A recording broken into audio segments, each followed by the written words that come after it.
Explain force between two tiny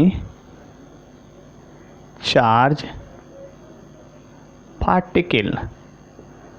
यह जो है दो छोटे पार्टिकल के बीच का फोर्स के बीच में एक्सप्लेनेशन करेगा। देखिए यहाँ पर दो चार्ज मान लीजिए, एक Q1 है और एक आपका Q2 है।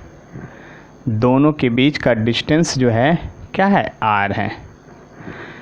तब हम इसमें लिख सकते हैं force between two tiny charge particle,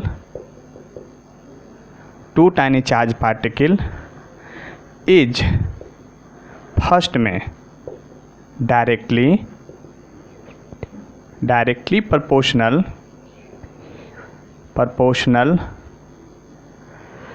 to the product of both charge.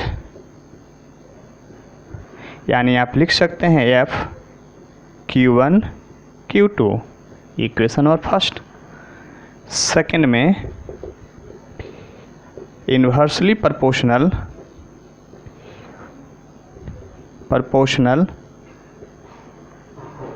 To the square, inversely to the square of distance between them. यानी F जो होगा ऐसा होगा इक्वेशन सेकेंड, और हम लोग लिखेंगे from equation first and second से लिखेंगे F directly proportional to Q1 Q2 by R square. इसके बाद हम लोग क्या देखेंगे, नाउ जब इक्वल करेंगे तो क्या आएगा, एक कांस्टेंट आएगा Q1 Q2 by R square. ये हुआ कूलम्बिक फोर्स का फॉर्मूला, वेयर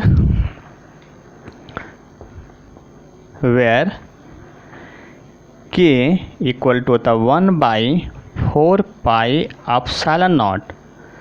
यानी इसको हम लोग लिखते हैं 9 × 10⁻⁹।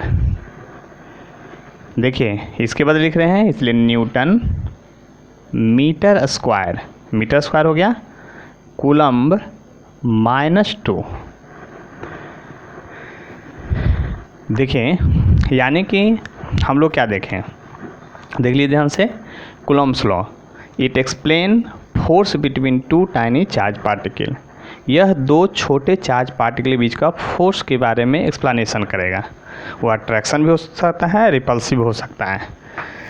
तो लिखें force between two tiny charge particle क्या होगा, दोनों चार्ज के प्रोडक्ट के डायरेक्टली प्रोपोर्शनल होगा, और दोनों डिस्टेंस जो है दोनों के बीच का उसका इन्वर्सली प्रोपोर्शनल का स्क्वायर होगा।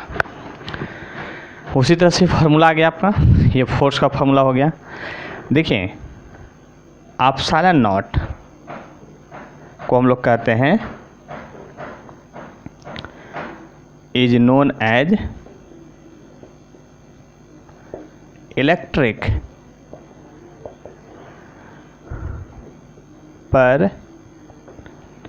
Permittivity of free space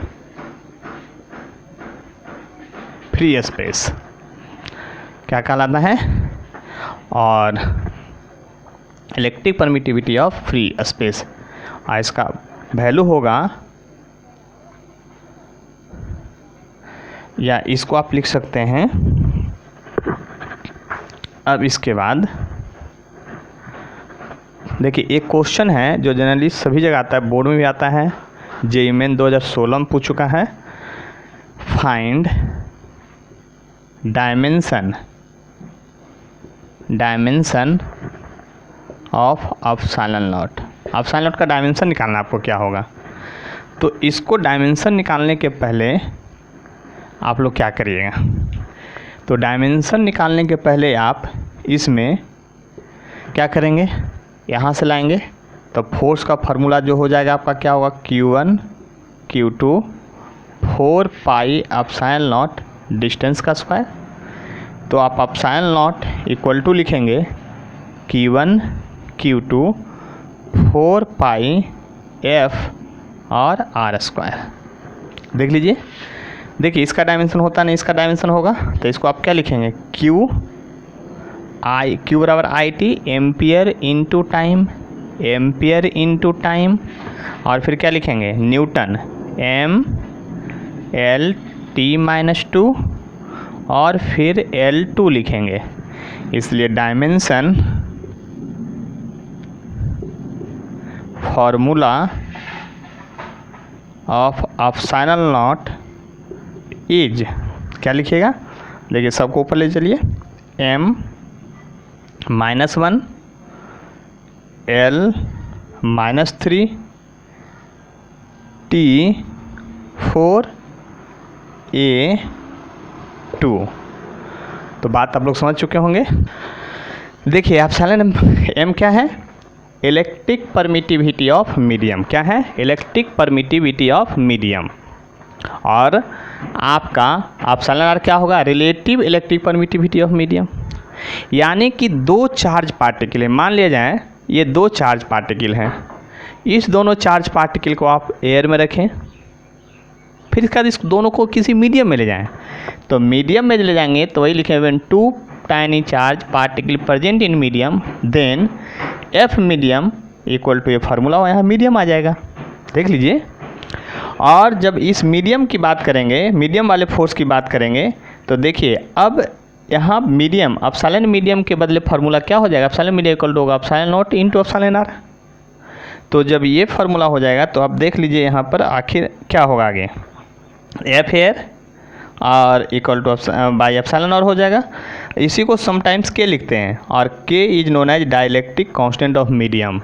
dielectric constant of medium जो होता है सभी का एक से ज़्यादा होता है, और वैक्यूम और एयर को 1 माना गया है। वैक्यूम और एयर के लिए कितना माना गया है, 1।